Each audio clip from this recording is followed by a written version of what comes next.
Shalom, saya ingin membagikan mimpi dari suami saya waktu itu belum lama, seminggu yang lalu. Jadi sebelumnya itu memang saya ada satu kekhawatiran ya, maksudnya saya itu orangnya kritis, saya suka bertanya sama Tuhan apa yang saya rasa, apa yang saya pikir. Memang waktu itu saya bertanya sama Tuhan, Tuhan bagaimana ini? Saya sudah tahu agenda-agenda antikris seperti ini. Kondisi saya sekarang seperti ini Tuhan. Ada rasa khawatir, ketakutan dan bingung ya, mau mengungsi kemana, mau berbuat apa, tapi saya tidak tahu. Akhirnya ada satu pertanyaan timbul di dalam pikiran saya, bertanya kepada Tuhan, Tuhan sebetulnya apa yang terjadi ini nanti, apa yang diagendakan oleh antikris ini akan benar-benar terjadinya itu kapan gitu? Setelah rapture atau kita sebelum rapture seperti itu ya. Terus besoknya itu suami saya bangun tidur cerita gitu. Dia bilang, "Ma, saya mimpi zombie," kata dia gitu kan. Kenapa zombie? Pasti seram sekali ya. Aku bilang iya lumayan, kata dia gitu. Jadi mimpinya itu, di dalam mimpi itu dia melihat ada suatu gedung yang besar. Di dalam gedung itu ada ruangan-ruangan, dan di dalam ruangan-ruangan kamar itu ada sekelompok orang banyak sekali di situ. Tapi mereka itu masing-masing memegang senjatanya, seperti orang yang berjaga-jaga, bersiap-siap. Dan di setiap pintu kamar-kamar itu ada orang yang seperti tentara memakai baju, dan mereka itu pegang senapan juga, pegang persenjataan. Dan gak lama itu datang orang yang sudah luka-luka. Jadi orang itu seperti orang yang sudah mengalami penganiayaan. Dia minta tolong dari jauh, tolong seperti itu. Dan orang yang ada di depan salah satu kamar yang penjaga itu, dia mau menolong, tapi dia berpikir orang ini vaksin atau belum. Jadi artinya orang-orang yang ada di dalam kamar-kamar itu adalah orang-orang yang tidak divaksin semua, yang sedang memegang persenjataan mereka itu ya. Dan akhirnya dicek gitu, ada punya alat sendiri untuk mengecek itu orang yang memegang senjata yang menjaga di depan pintu itu, dan dia bisa memastikan bahwa oh orang ini memang belum divaksin, ayo kita tolong, dia bilang seperti itu. Akhirnya ditolonglah orang itu. Tapi nggak lama dari orang itu datang, ada orang berpakaian hitam-hitam dari kejauhan, jauh sekali gitu. Tapi orang itu mengetahui keberadaan daripada gedung itu. Tiba-tiba dia seperti memberi kode gitu ya.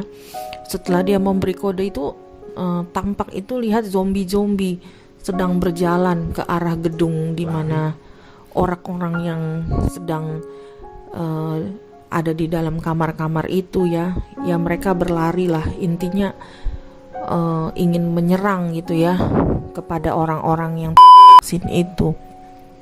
Akhirnya itu tentara-tentara yang berjaga di depan-depan pintu-pintu kamar itu, mereka memberitahukan kepada yang di dalam kamar itu, yang kelompok orang-orang itu.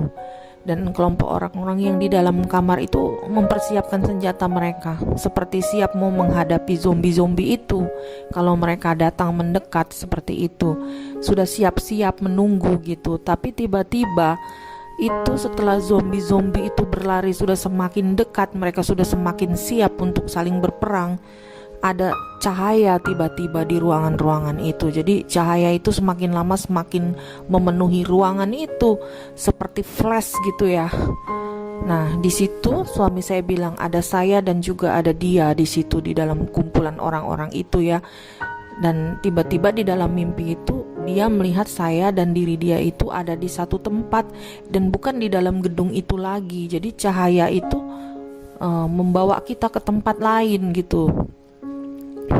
Ada di situ, dia melihat saya, sama dia juga ada beberapa orang di sana yang ada di dalam gedung itu, semua pindah ke sana semua. Dan di situ tempatnya seperti padang rumput, ada bunga-bunga, ya seperti taman ya, dia bilang seperti itu. Dia bingung kok kita tiba-tiba ada di sini ya, dia bilang seperti itu. Jadi saya tuh seperti saat waktu diceritakan itu, saya seperti langsung mendefinisikan artinya gitu ya. Saya bilang itu Pak, orang-orang yang divaksin itu, mereka yang ada di dalam ruangan-ruangan itu adalah orang-orang yang dilindungi, dipagari dengan tembok kuasa Tuhan. Saya bilang, jadi mereka dijaga dengan malaikat perang di depan setiap pintu mereka. Artinya ketika mereka mendapatkan sesuatu yang berbahaya gitu, jadi ini mereka yang mengungsi kepada Tuhan. Artinya mereka hanya mengandalkan Tuhan ya. Di dalam kekuatan doa mereka, mereka berjaga-jaga seperti itu sambil menunggu instruksi gitu. Kalau seandainya ada yang perlu ditolong jiwa-jiwa gitu, maka mereka akan memberitahukan gitu ya, mungkin orang-orang yang masih bisa ditolong, seperti merebut mereka dari api. Mungkin kita perlu juga menolong mereka supaya mereka jangan sampai mereka celaka ya. Jadi orang-orang yang mungkin menyesal atau yang baru tahu seperti itu, kita menarik mereka untuk bergabung gitu. Dan itu adalah tembok-tembok yang Tuhan bentengi buat kita. Sebetulnya kita ini secara spirit kita ada perlindungan ini, ada perlindungan dari kuasa Tuhan. Walaupun secara manusia kita tidak melihat secara fisik gitu ya. Dan ada perlindungan malaikat Tuhan di setiap kita gitu, orang-orang yang memilih untuk tidak disuntik itu gitu. Sehingga setiap kali ada sesuatu pergerakan apa, dia akan memberikan kepada kita tuh seperti mimpi-mimpi, penglihatan, pesan-pesan dari Tuhan, kegerakan di dalam roh kita, supaya kita itu ayo kamu berdoa seperti itu, ayo kamu berjaga-jaga, jadi ayo kamu kuat, ayo kamu harus berani gitu. Jadi itu dia yang menyemangati kita gitu. Jadi untuk berperang gitu, dia mengingatkan, memberi sinyal-sinyal sehingga kita itu siap gitu. Jadi saya dapetin gambaran daripada mimpi itu adalah kita ini sebenarnya tidak pernah tahu gitu. Ketika kita ini sedang mengalami penderitaan, penganiayaan, mengalami situasi yang kesesakan ya, kita ini setiap hari hanya berlindung aja gitu sama Tuhan sambil mendengar arahan Roh Kudus, harus kemana, harus bagaimana, bertindak apa seperti itu ya. Tapi sebenarnya sebelum ya kita seperti contoh ya yang mau mengungsi, yang masih diberi anugerah untuk mengungsi ya mereka mengungsi, yang kita yang nggak bisa, yang hanya bisa lari dari satu kota ke kota lain gitu ya, ya kita mungkin hanya menghindari saja gitu, seperti itu ya.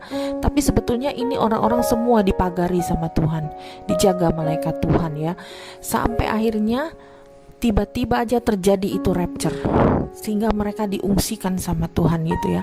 Tiba-tiba mereka menghilang. Jadi saya dapetin jawaban dari apa yang ingin saya pertanyakan kepada Tuhan itu adalah kemungkinan ya, tapi saya tidak tahu ya yang sebenarnya menurut versi Alkitab bagaimana. Tapi saya merasa ini jawaban dari pertanyaan saya kepada Tuhan pada saat itu ya, melalui suami saya dikasih mimpi. Jadi saya diberitahukan bahwa sebelum kamu selesai dalam kesesakanmu itu, berpindah-pindah tempat atau mungkin mengungsi atau mungkin teraniaya, terblokir, terisolir, keadaan yang tidak enak, tiba-tiba saja pokoknya yang paling mengerikan itu adalah ketika manusia-manusia itu sudah menjadi zombie. Jadi itulah saatnya dimana akan terjadi rapture, karena Tuhan tidak izinkan itu terjadi pada kita. Makanya kalau yang masalah peperangan di alam roh, dua saksi apa segala macam, itu sebenarnya peperangan di alam roh ya. Yang di alam nyatanya itu adalah terjadinya apa? Yaitu pergerakan-pergerakan di alam fisiknya, seperti apa yang mereka canangkan, misalkan peraturan baru lah, penekanan baru lah, pemblokiran lah, itu.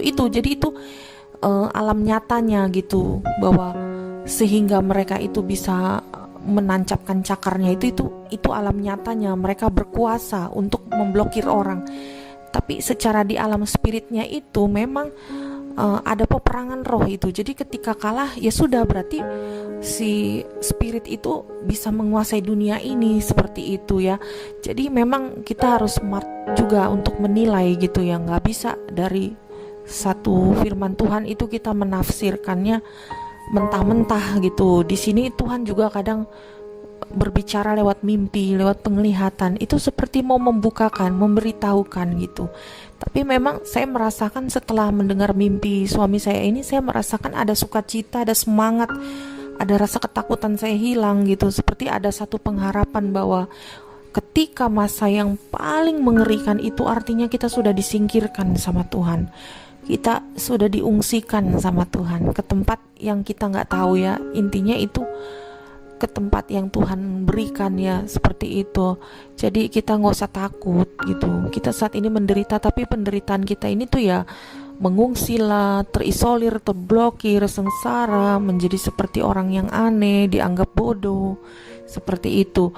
Tapi sebetulnya nanti ada waktunya, tiba-tiba aja kita disingkirkan. Tapi itu adalah sebelum benar-benar masa yang benar-benar berat sekali, dimana masa yang benar-benar mengerikan sekali ya, mungkin yang dikatakan saling memakan dagingnya, saling membunuh ya, zombie-zombie, mereka tidak bisa mati, itu seperti itu mimpinya. Terus yang kedua itu saya itu diceritakan sama dia itu 2 hari atau 3 hari yang lalu ya kalau nggak salah itu.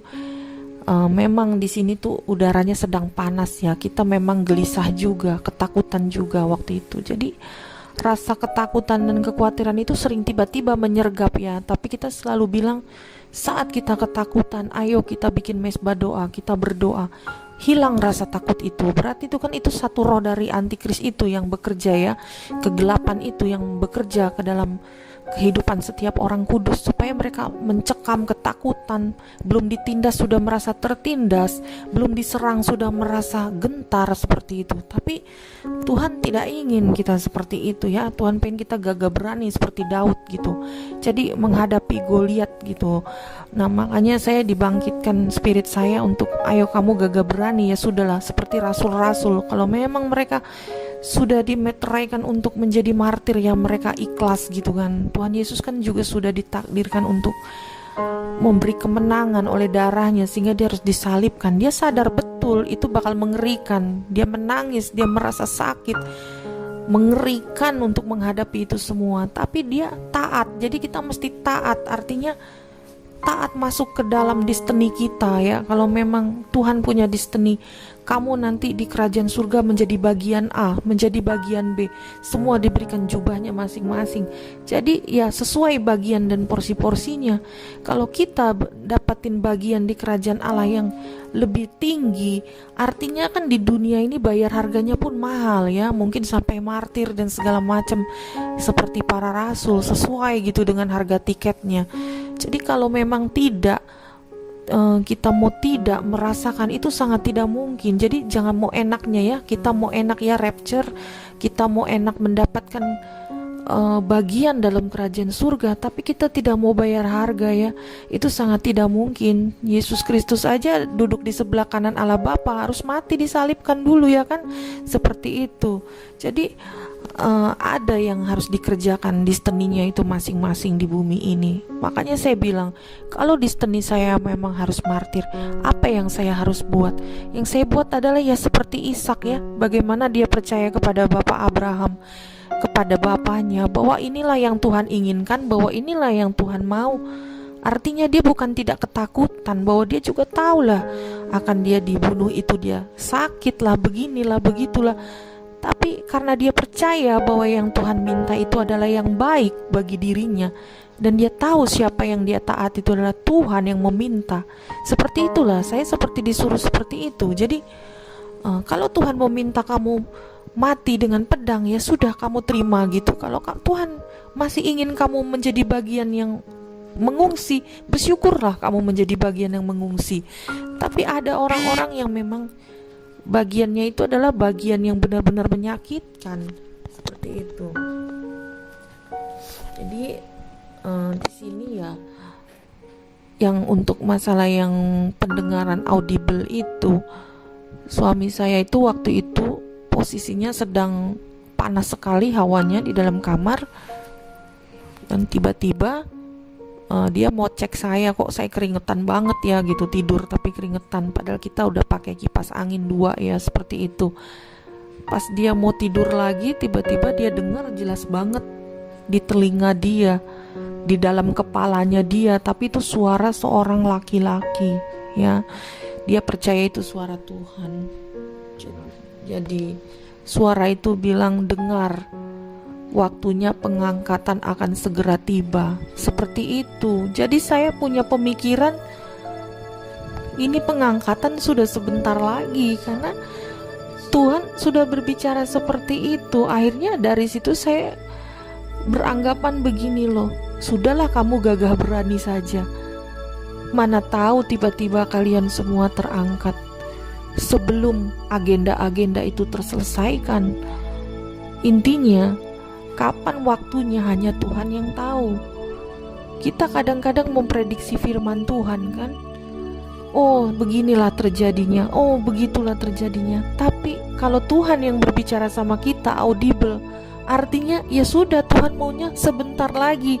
Nah tapi sebentarnya Tuhan kan kita nggak tahu, sehari lagi, seminggu lagi, setahun lagi, 2 tahun lagi, atau 10 tahun lagi, kita tidak tahu. Intinya seperti itu aja gitu, untuk kita itu bersiap-siap, supaya kita itu siap.